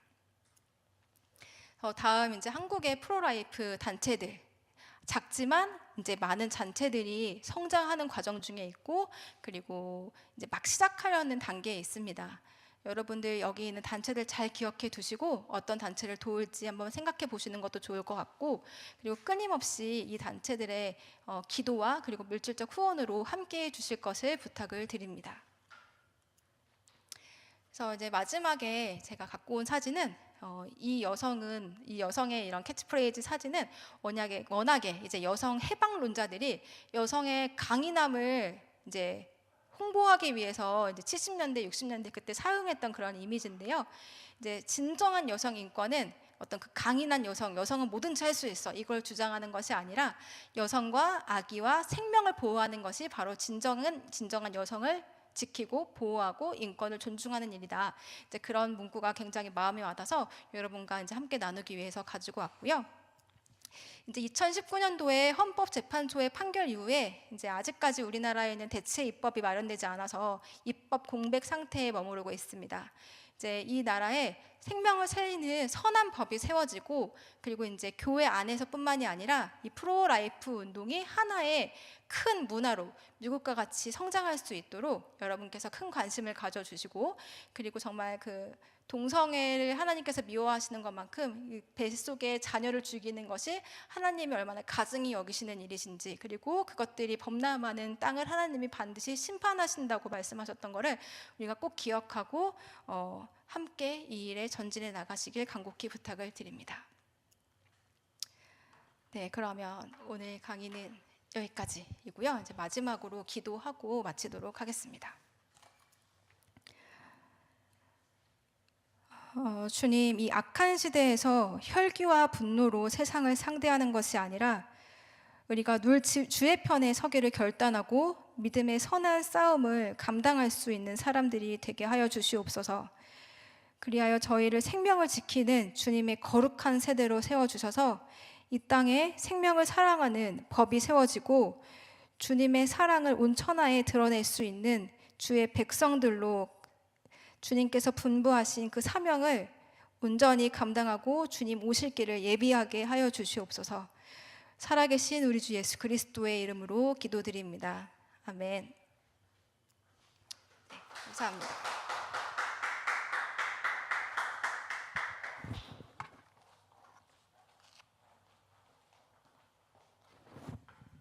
네, 정말 귀한 강의 감사드립니다. 이 생명의 존엄성을 다시 한번 일깨움 받는 그런 시간이었습니다. 프로 라이프 대 프로 초이스 이렇게 요약이 되는데, 앞부분에 생명 순환 시대를 쭉 정리를 해주셨어요. 그 BC 1530년 그 바로 시대에서, 바로 시대 생명이 얼마나 경시됐습니까? 유대인들 태어나면, 히브리인들 태어나면 다 죽이라고 그랬잖아요. 그래서 워낙 많이 태어나니까 노예 시절에. 그런데 모세가 태어난 거죠. 모세가 태어나서 그 모세를 강물에 흘려보내서 결국은 왕궁에서 자라서 이런 인생을 살다가, 모세가 왕자로 살다가 40년 또 동족을 위해서 살인 죄를 저지르고 쫓겨가서 광야에서 40년, 80세가 돼서 인생의 야망도 다 사라지고 양치기 장인 집에서 살면서 뭐 이렇게, 그럴 때 호렙산에서 가시나무 떨기, 하나님의 임재하심을 체험하고 나서 사명 감당하는 그 시대, 참 생명, 존중이라는 말을 찾을 수 없는 그 시대. 근데 또 몰렉 제사까지 말씀을 해주시니까 BC 730년 이게 우상을 섬기면서 제물로 사람의 아이들의 생명을, 정말 우리가 지식적으로 알고 있는데 다시금 이걸 정리를 해주시니까 정말 무섭다. 생명을 어떻게 이렇게 우리가 경시했을까. BC 600년의 죽음 골짜기 도베사당도 언급을 해주시고, 헤롯 시대, 예수님 태어나셨을 때 헤롯이 그 태어난 아기들 죽이라고 그랬던 그 시대. 이게 근데 그때만 그랬느냐? 이 시대도 지금 생각하면 그때가 굉장히 야만의 시대 같은데, 이게 형태만 다를 뿐이지 지금도 똑같이 반복되고 있다. 이 생명을 지금은 더 훨씬 기술적으로 발달하고 문명이 발달하고 했지만 더 교묘한 형태로, 그리고 이걸 아기를 그 제사 지내면서 아기를 그 불에 태우고 이러는 거는 누가 봐도 그거는 그런 짓을 안 하겠죠, 요즘은. 근데 요즘은 그게 아니고 이 낙태라는 방법으로 약물을 먹고 뭐 이렇게 병원에서 안전하게 수술하고 이런 형태로 생명을 죽이는데, 이게 2020년 한 해만 4,260만 명이 낙태로 이렇게 생명이 사라졌다고 하니까 너무나 충격스럽고, 이 하나하나의 팩트를 개별적으로 들을 때는 잘 모르는데 이걸 정리해서 이렇게 쭉 들으니까 너무나 우리가 죄된 시대에 살고 있다라는 게 너무 이렇게 와닿습니다. 그리고 그런 죄된 시대를 앞장서는 그 정치인들도 있고, 어떻게든 생명을 지키려는 정치인들이 있고 하니까 이 정치인 지도자들의 역할이 얼마나 중요한가. 특히 이제 법과 제도가 중요하죠. 생명을 살리려는 법과 제도. 우리나라 아직 낙태법, 아직 아까 입법 의원 판결 나고 나서 아직 만들어지지 않았는데, 미국에서 로 대 웨이드, 이 낙태권은 사생활권이다 그래서 헌법 권리로 이렇게 한 뒤에 48년 동안 6,200만 명의 또 생명이 사라지고 이랬는데, 결국은 이게 이 로 대 웨이드 판결이 폐기되는 이러한 또 보수 대법관들이 많아지면서 폐기되는 이러한 또 시대가 왔는데, 이게 저절로 온 거냐?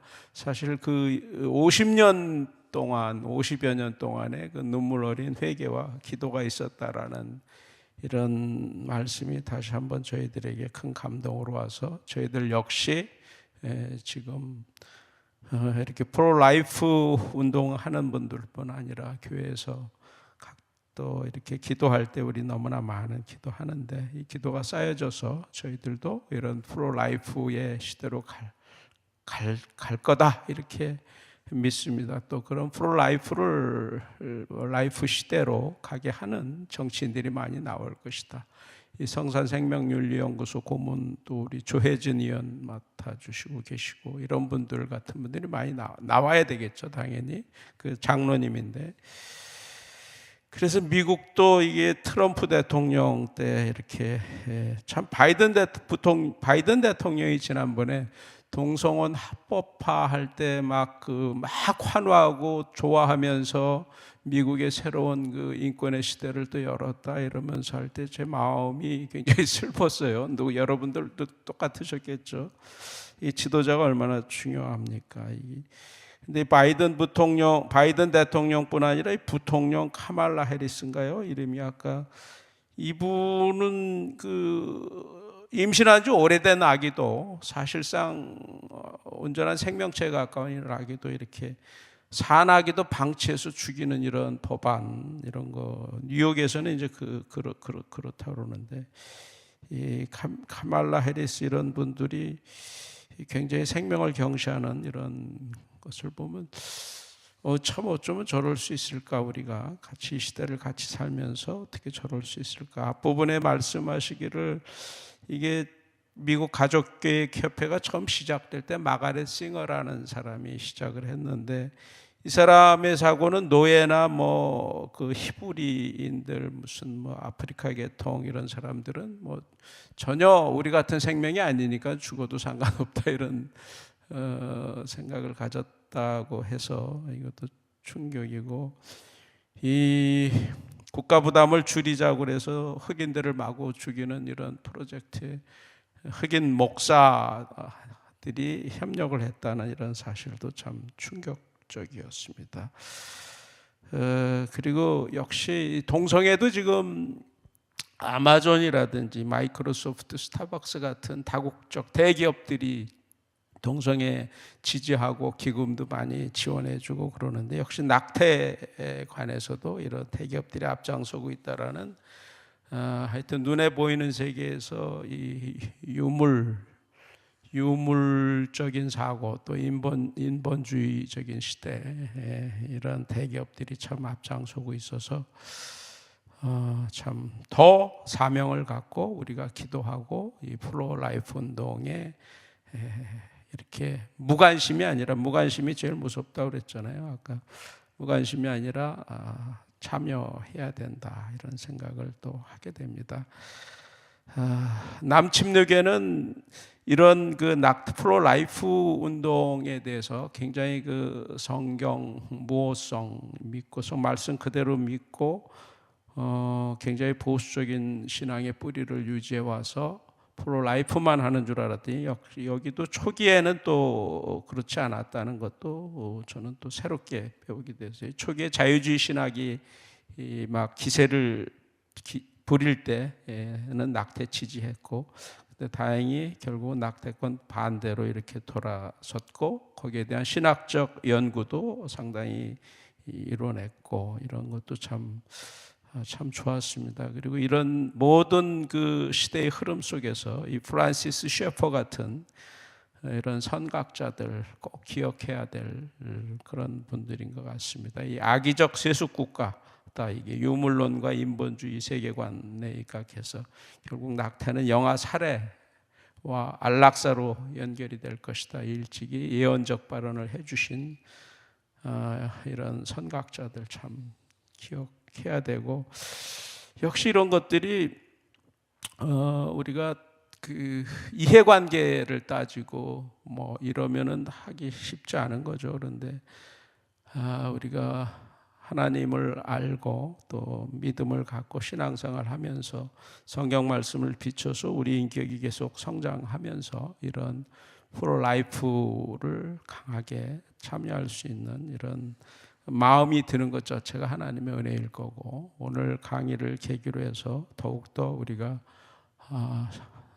하나님 말씀 반드시 그대로 믿고, 지난주에 강의한 유신론적 창조론 이런 엉터리 같은 그런데 미혹되지 않고 하나님 말씀 있는 그대로 믿고 우리가 기도할 뿐 아니라 기회가 되는 대로 성산 생명윤리 연구소에서 지금 진행하고 있는 여러 가지 이런 활동에 또 동참도 하시고 실천 방안으로 이제 공부해서 남주기, 뭐 안 해본 일 도전하기, 지갑 열기, 정책 입법 과정에 참여하기, 또 헌신과 사랑에 기반한 성윤리 확립하기, 이런 실천 방안도 말씀해 주셨는데 꼭 지키시면 좋겠고, 우리가 이렇게 하고 있는 일은 대부분 선진국에서 먼저 일어나는 일이고 그게 이제 우리한테 영향을 미치는데, 여러 가지 그 미국의 70개 이상 되는 그 단체들, 프로라이프 단체들 가운데 라이프 액션 말씀을 해주셨어요. 굉장히 신선한 충격이었습니다. 제가 이 분야에 대해서 무지해서 그러나 이렇게까지 활동하기 참 쉽지 않죠. 우리가 너무나 사람들이 SNS에 그 정신이 뺏기고 신경을 뺏기고 뭐 이러면서 막 분산되다 보면 무슨 법안 통과됐으니까 이 법안 반대하는 그런 그 참여해달라고 그러면은 그 국회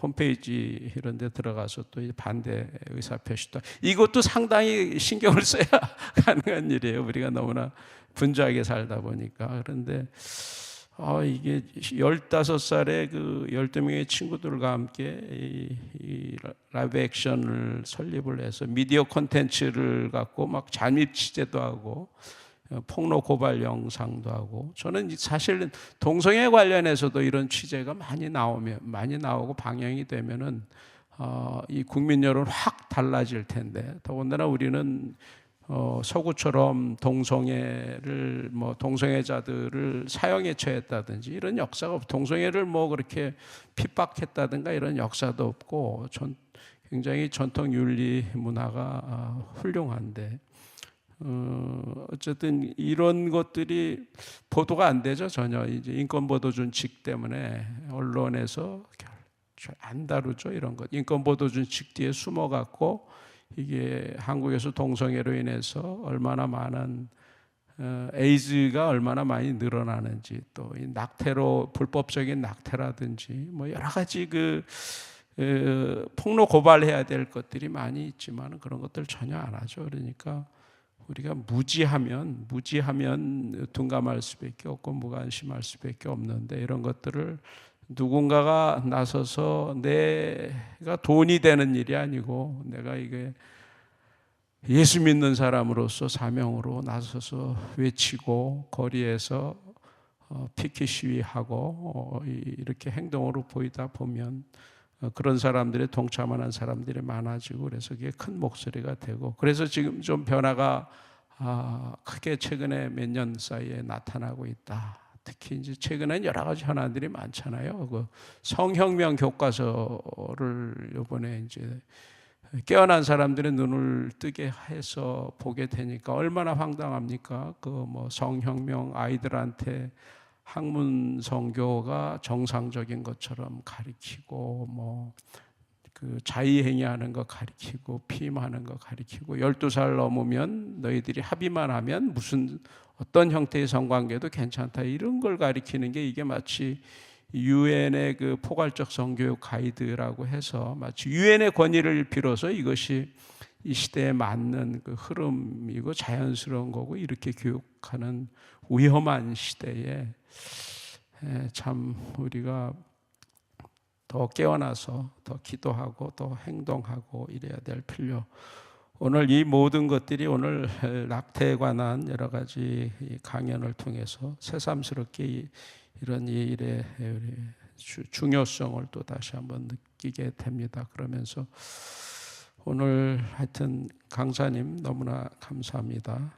앞으로 오늘 강연을 계기로 해서 다시금 우리가 프로라이프의 참여자가 되기를 바라면서, 그래서 하나님의 이 시대의 영적 전쟁에 하나님의 군대가 더 많아지기를 원하면서 오늘 강연 요약 마치고 다음 순서로 넘어가도록 하겠습니다. 동성애와 트랜스젠더 이런 강연 좋은 강의들이 많이 마련이 되어 있습니다. 이 이 길원평 교수님, 민성길 교수님, 류현모 교수님 이 시간을 통해서 여러분들이 익숙한 분들이죠. 이 젠더라든지 동성애 문제라든지 여러 가지 또 생명 존중이라든지 여러 가지 이 관심되는 주제에 대해서 깊이 있는 강의 마련이 되어 있습니다. 지금 수강 신청 계속 받고 있고 5일까지 받게 됩니다. 그리고 5일 날 개강을 하니 꼭 관심 있는 분들 꼭 참여하셔서 지식무장 하시기를 하시면 좋겠습니다. 예. 그다음에요. 이거 앞부분에 모두의 말씀을 드렸지만 워낙 중요해서 다시 한번 포스터로 보여드립니다. 이 차별금지법 제정을 지금 우리가 16년째 막아내고 있는데 정권이 바뀌었으면 이거 당연히 이런 그 전에 그 정권에서 강력하게 몰아붙였던 이런 차별금지법을 자꾸 만들려고 하는, 추진하려고 하는 이런 흐름이 꺾여야 되는데 오히려 이번 4차 NAP에 더 강해졌다고 하니까 정말 저희들이 더 열심히 기도해야 되고 더 열심히 또 참여해서 반대 운동해야 되고 그래야 될 것 같습니다.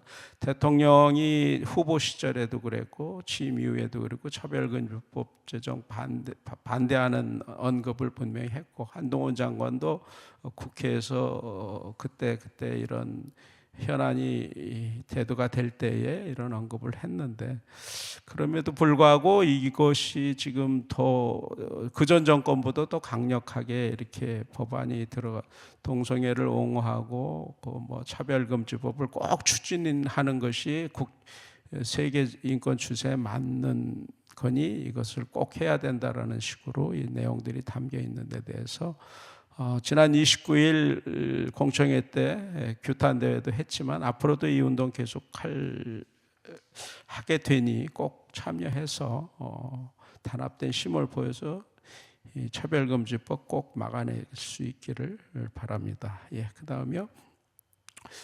지금 시대 흐름이 워낙 성윤리가 mon란해지고 동성애 확산되고 그러니까 이 성경적 세계관, 성경적 가치관에 입각한 그 성교육이 굉장히 중요하지 않습니까? 그래서 근데 이 교육이 우리나라에서 개발됐죠. 이 김전 약사, 김전 교수님이 만들어낸 그 에이렙 아카데미 선교에서 이거 표준적 성경적 성교육 만들어내 갖고 지금 이게 해외에서 최근에 이제 8월 21일부터 23일까지 중국 광저우에서 이 강의가 열렸네요. 그래서 하나님이 기뻐하시는 성가치관, 성혁명과 그리스도인의 자세, 성혁명을 막아서는 양육자 실천법 12가지 등 포괄적 성교육 및 포괄적 차별금지법 등 악법을 막기 위한 구체적 양육자 실천편 이런 내용들을 강연했습니다. 이 김전 대표 지난 7월에도 영국과 독일 등을 돌면서 이런 에이렙 아카데미 선교회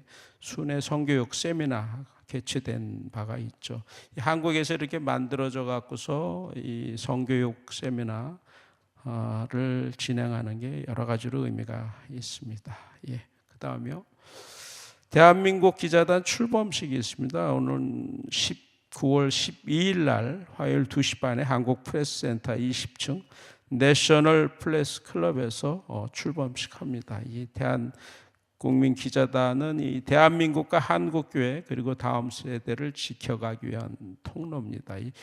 이 지금 목회자님들이나 성도들 그 카톡이나 블로그 또 페이스북과 유튜브를 통해서 틈나는 대로 이렇게 그 프로라이프 운동도 하고 뭐 여러 가지 하지 않습니까? 관심 있는 대로 시간 되는 대로 이 나라와 교회를 지키는 데 도움이 되는 일이라면은 열심히 하고 계신데 이것을 개인적으로 하는 것도 굉장히 중요하지만 이것을 연합해서 조직화하면 훨씬 시너지 효과가 나서 보다 효율적으로 교회와 다음 세대를 무너뜨리려고 하는 동성애 학생인권조례 폐지, 차별금지법 반대 등 각종 악법을 더 효율적으로 막아낼 수 있다.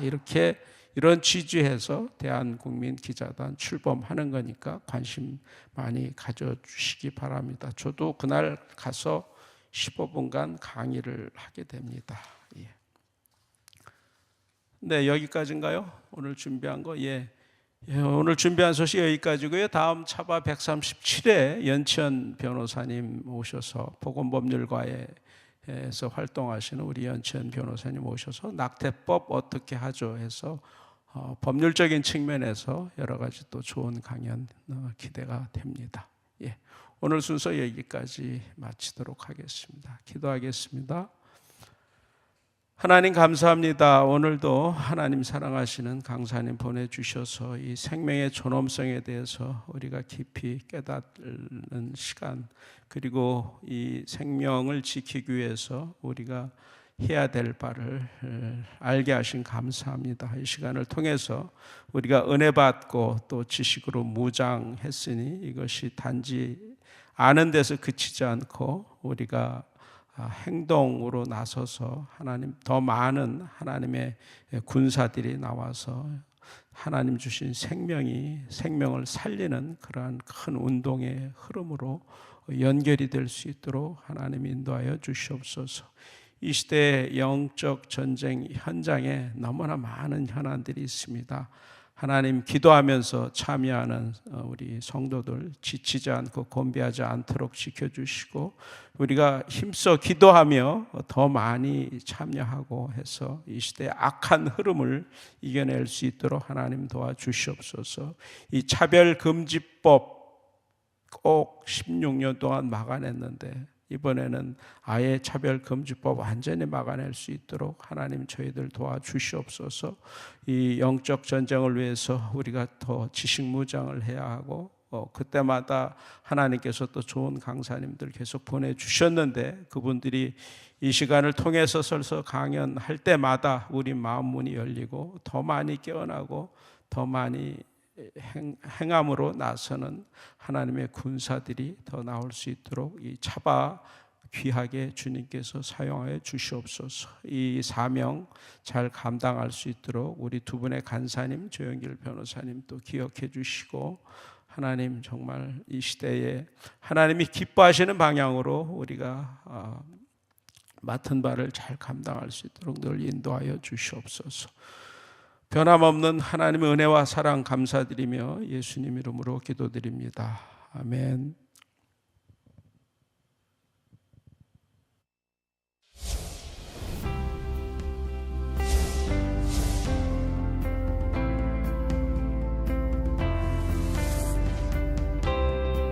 채널 공유운동, 유튜브 채널 공유운동에 대해서 말씀을 드리겠습니다.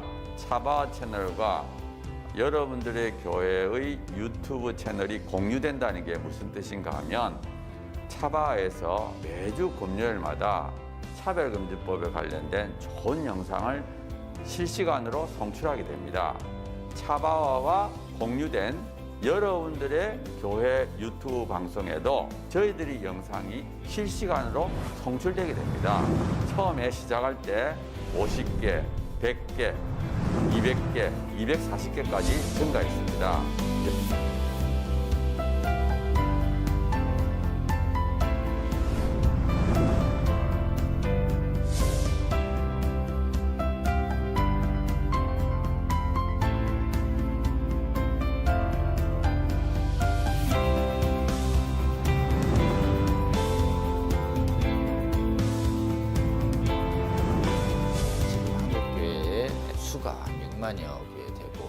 채널을 10,000개라고 보면 그 10,000개 중에 10%, 1,000개가 되면 이 1,000개 채널이 나머지 10,000개의 영향을, 10,000개 채널이 10,000개 교회가 나머지 6만 교회에 영향을 미칠 수 있다. 저는 그렇게 생각합니다.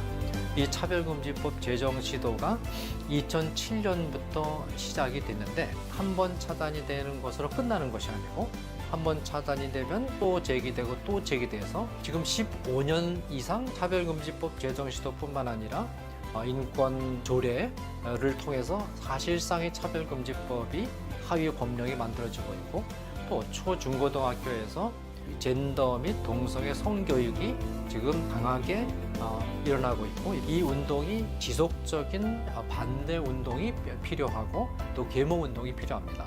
여러분 섬기시는 교회 담임 목사님 은혜로운 설교를 들으셨다면 적어도 주 1회는 지금 전 세계에 가장 위협이 되고 있는 동성애 성혁명 주장들, 그리고 우리 미래 세대를 음란으로 미혹시키고 거짓으로 미혹시키고 있는 이 성혁명 사상들, 차별금지법, 이 문제가 우리나라에서 반드시 막아내고 복음적 성인례를 반드시 지켜내는 이런 사역에 우리가 실패해서는 안 되겠습니다. 차바 강의 중에서는요, 쉬운 강의도 있고요, 또 어려운 강의도 있습니다.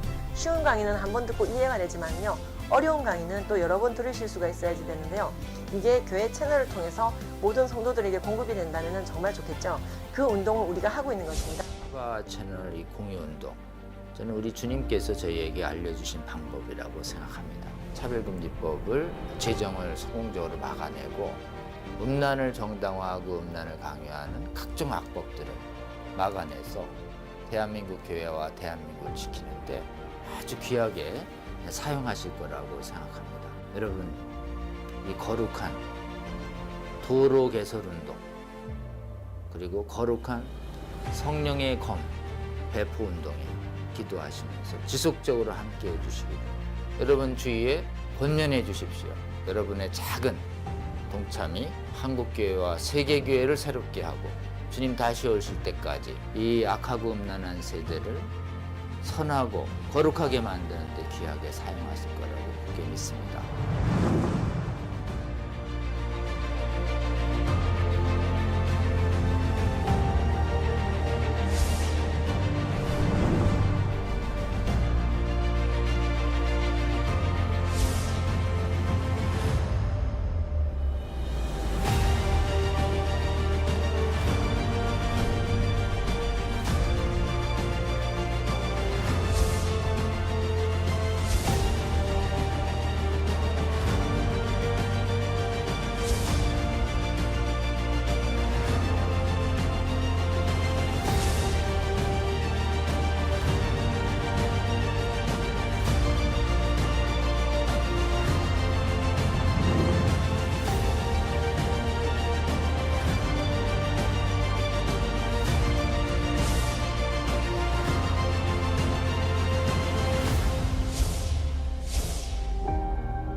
여러분의 작은 관심이 세상을 바꿀 수 있습니다. 차바 채널 공유 채널 공유 운동에 차바 채널 공유 운동에 꼭 꼭 꼭 부탁합니다. 화이팅! 파이팅! 화이팅!